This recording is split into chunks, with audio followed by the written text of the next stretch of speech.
Good morning. Thanks for coming through. Morning. You're part of the conversation, isn't it? Yeah. You're part of the Twitter community. Absolutely. You've been on Twitter in the last couple of days. The budget came in at a time when petrol was being poured on the street. So it looks like the whole place is highly inflammable, isn't it? Yeah, absolutely. I don't envy those who are managing the Nigerian economy At this time. at this point in time. Well, I blame them for some of the delays. Like somebody said, is whatever you can do now, do now. But the point is, we have a budget. We have it 5 months late, but better late than never. We have a budget that we've assumed we will produce 2.2 million barrels of oil per day. Your last guest just reminded us that we're probably around 1.5, maybe going down, million barrels per day. We have exchange rates in that budget at 197. We have this new confusion, I would say, partly, because we're not clear about what we're doing. Is it a deregulation? Is it a guided, a partial, whatever? But we've moved. It looks like it doesn't have any name. Frankly, there's confusion. So if you look at the Minister of Petroleum's address, it signaled full deregulation. His words were clear. Any entity can bring it in, sell it, subject only to a price cap. And that price cap was flexible, large, so that everybody could play. But then we've had a pullback. No, we didn't remove subsidy. No, we just adjusted FX. This is not deregulation. And so I would like some clarity around that. And going back to the budget. So you remember we already have, on the assumption that we're going to sell 2.2 million barrels per day at $38 per barrel, we still have a deficit of 2.2 trillion naira in the budget. Now, with the volume that we're actually selling going down, that deficit is expanding. And we yet do not know exactly how we're going to fund even the 2.2 trillion deficit. There's no clarity yet. We've not succeeded in raising money from China or from Panda bond or Samurai bond or whatever bond or from the IMF or anybody else. So we have a 2.2 trillion naira gap in the budget. It's expanding. It's expanded for a short period because oil prices were below $38 per barrel. Now it's expanding because production is falling below the targets in the budget. So that's why I say I don't envy those managing the economy at this point. Let's look a little bit of the sunny side of life. What can the budget 2016 deliver? The good thing about it is the emphasis on capital spending. I like that very much. So the spending in the works, power and housing, which is significant portion of the capital expenditure projections, is huge. It can have an impact on employment. It can have an impact on the economy. It can act as a stimulus to help reactivate some sectors in the economy. Construction, for instance, maybe hotels and restaurants. Maybe it would stimulate employment. So that's very positive. Also significant spending, capital spending in the transportation ministry, which is also has the same potential for activating economic activity, stimulating jobs and all of that. So the capital spending is one good story in the budget. Hopefully we will achieve that. And to do that, hopefully, frankly, we need to fund that deficit of 2.2 trillion or more. The second good thing is, given the conditions, social spending is required, especially worsened. You see, even given the pre-oil price adjustment conditions, the level of poverty has grown, the level of unemployment has grown, even in the last 1 year. All the data shows that clearly. So you need to take care of the poor because people are going to be getting marginalized and more vulnerable. And so I like the 500 billion social investment program that is also in the budget. So that's another good thing.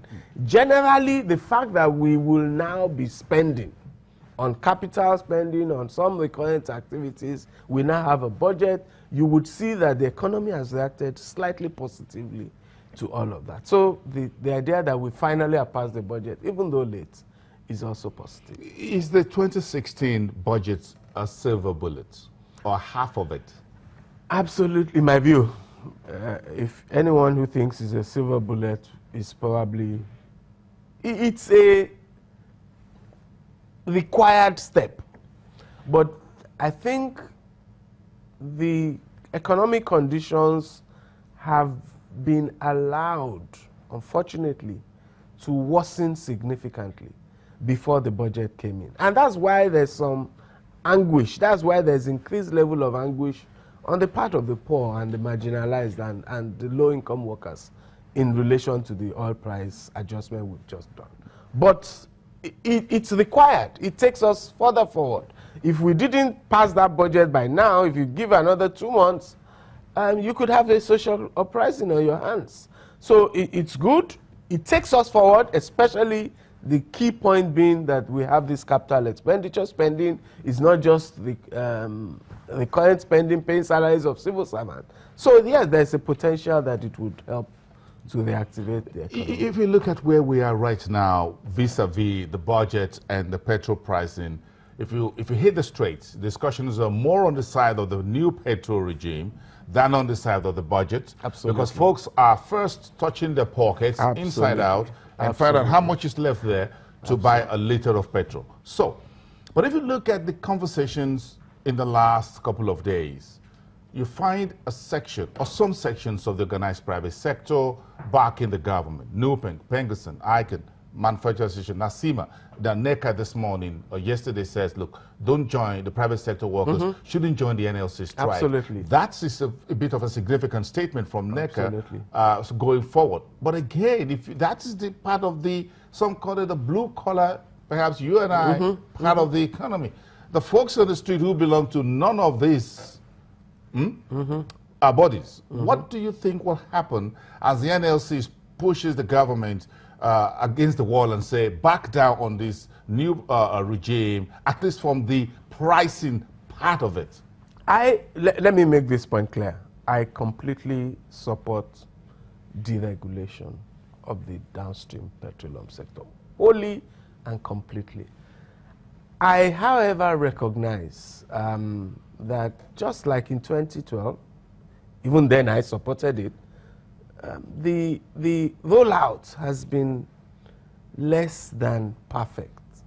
Communication, engagement, preparing some cushion even before the execution. For instance, the simple fact of ensuring that fuel supply was abundant at the point at which you implement that thing, so that you don't have a high price and shortages at the same time. And for instance, that happened, and that jacked up transport costs astronomically. So one of the assurances I hope we can give to people is that we have some short-term pangs of this new regime, but it is in our interest. It is in absolutely everybody's economic interest to deregulate this thing. And I hope government will shy away, will stop all this confusion and just embrace a full deregulation. In other words, the mine industry should see this as the new realities. It's a new reality. It may have initial pains, but he has to be made to understand that it's in his long-term interest to have a deregulated. Do you think the budget 2016 can fix part of that? It can redress part of that pain. So if there's a quick implementation of this capital spending and employment begins to gain, construction companies begin to employ people again, some new contracts, liquidity begins to go down the economy, subcontracting, all of those, you know, it can help me ameliorate the pains. But in the end, everybody, and labor itself, has to understand that it is in its interest for people to build refineries in Nigeria rather than import refined petroleum products. And if you do not have a deregulated petroleum sector, people will not build refineries.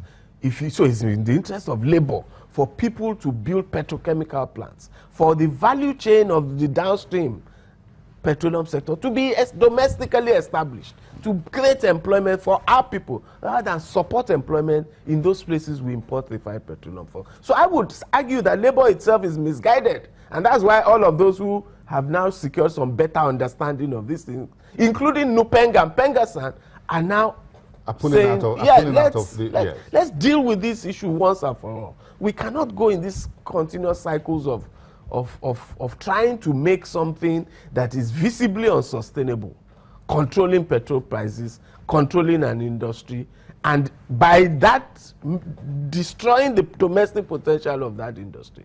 It's not wise to continue to fight to sustain an unsustainable regime. So I think that the message government itself has to do in terms of communication is explain the medium to long-term benefits, to understand the short-term pains, put measures to deal with some of that pain, but give the assurance and the promise to people and explain to them why this is in and explain how it's going to happen. Yes. Because if you're taking 145 naira from Nigerians on this side, you need to show them what the other they're side of the get balance. Because for return. Every debit entry is a credit entry. Absolutely. And for every credit there's a debit entry. Absolutely. So you need to balance, you need to see the trial balance.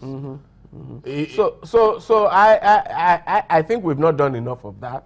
I think it's a bit surprising that given that this policy is something we've had at least 11 months to think about, the implementation appeared sudden to the poor, to the common man. Maybe analysts like us have been saying for 10 months, 11 months, even for 5 years that we should deregulate the sector, but we are not, with respect, we're just analyzing. But the poor people still felt it was sudden. I've spoken to a lot of low-income people, and the impression they have is that it was sudden, they didn't prepare us, and that there's no, it's too high, it's too bad. So we need to engage. No soft landing. So the conversation right now is about where the soft landing is. Absolutely. You put the mattress there and say you can jump in on here. Absolutely. The way you have it on the track and field. Absolutely. Thank you so much for coming. Thank we you very appreciate much. your time. Opoyemi Agbaje, economist and policy analyst, weighing in on the conversation.